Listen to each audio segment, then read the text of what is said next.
thousands of people forced from their homes with no idea when they'll be able to go back. Tonight, we're on the scene of a wind-whipped fire in Spokane's Beacon Hill area.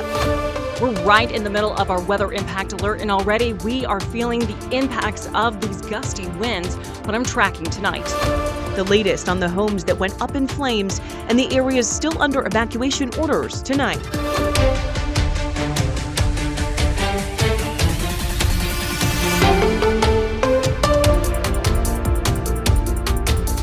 Now we have the entire county here basically, and they've done amazing work, but this is a very resource heavy incident, and they're working really hard to do everything they can to save and protect structures and lives. So.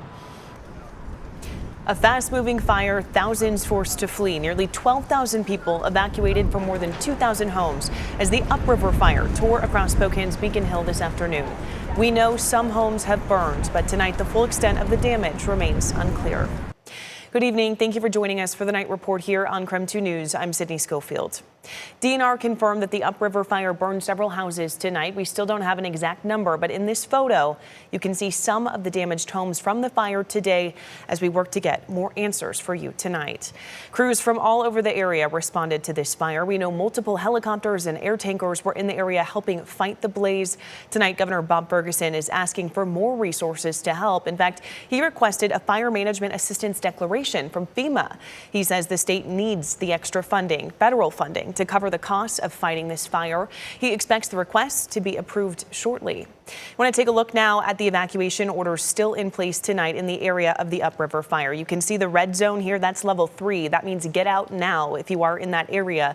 The yellow zone is level 2. It means get set to go, be ready to go on a moment's notice. We do have team coverage tonight tracking the Upriver fire. Our Christian Garza is on scene on Upriver Drive. Caitlin Galloway brings us the latest from the Red Cross shelter about what they're doing for those who still cannot go home. And meteorologist Cody Proctor is keeping a close eye on conditions for fire crews tonight. We do want to start with Christian Garza, who's been on scene all night long talking to evacuees. Christian, what's the latest?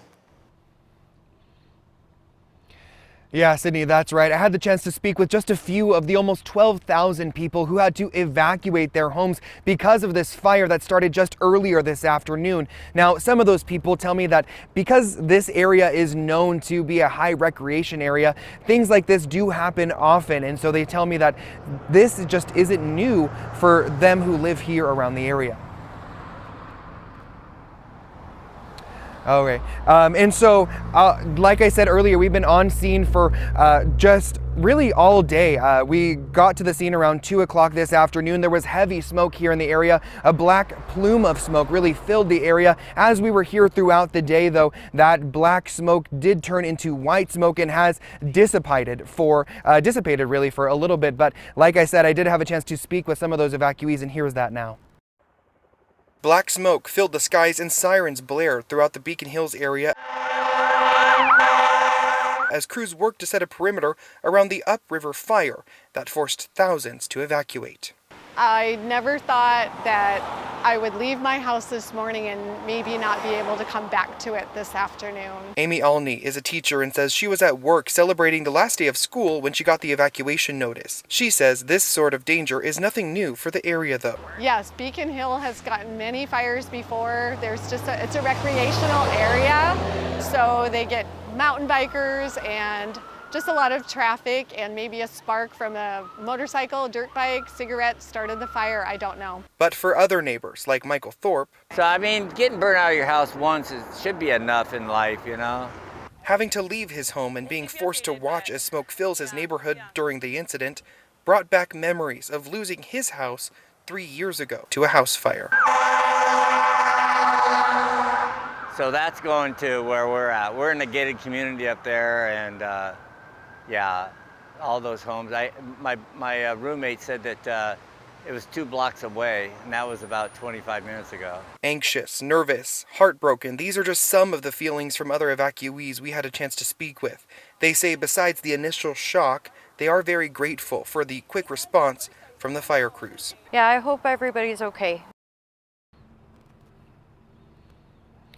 Well, fire officials say that crews will remain on scene here throughout the area to monitor the situation throughout the night. Now, there is still no word yet on what caused this fire or how long it will take for some of those evacuees to be able to return to the area. We, of course, will keep you updated here on KREM 2 News as well as on our KREM 2 app for all the latest updates. Here in Spokane, Christian Garza, KREM 2 News.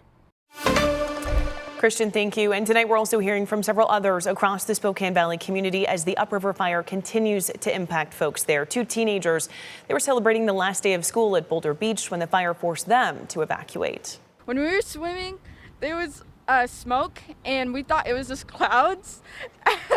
And then it started getting really darker. And we presumed that it was a fire, but we thought it was a small fire until someone had to evacuate us, and it started getting worse, and we just had to evacuate, and it was really scary. A homeowner who's lived in the area for a decade also told us that he watched as thick smoke poured across the Spokane Valley skyline.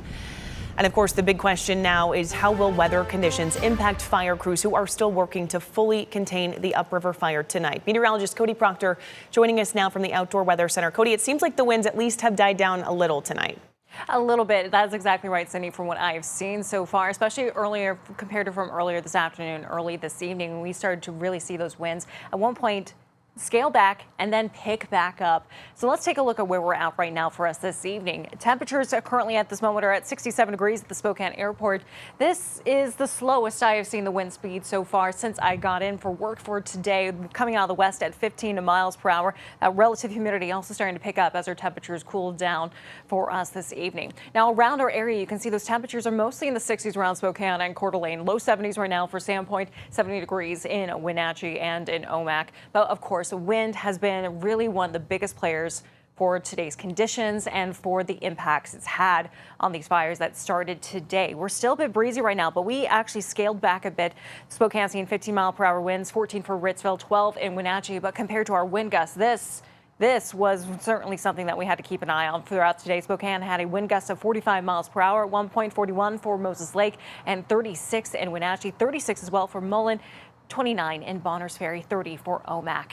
We still have that red flag warning in effect until 11 tonight, along with this wind advisory as well, still in effect that impacts much of our region. We're looking to hang on those winds just a little bit longer, but eventually as we head into our overnight hours, those are expected to scale back for us. We should see some quieter conditions as we head into tomorrow. Our temperatures are also looking to drop down to more of those low 80s. It's still warm for this time of year, but a little less warm compared to what we saw today. The rest of the week, though, we start to see those temperatures pick back up again. So a lot happening with this forecast, but we are finally starting to see those winds die down. I'll have more on that coming up in our full forecast later.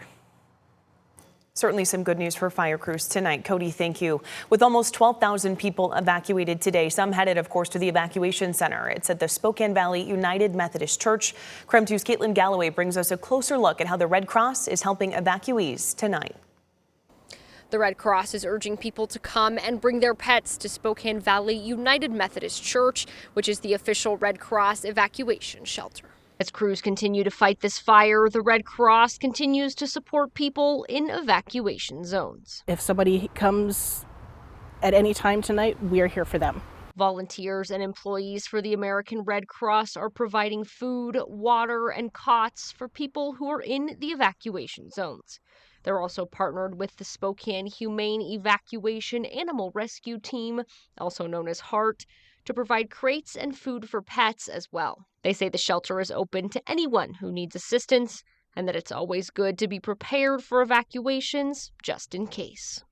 We're here to provide immediate shelter for your safety.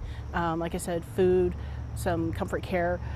And if you have to evacuate, we ask that you go as quickly as you can. It's always good to have things prepared if you can.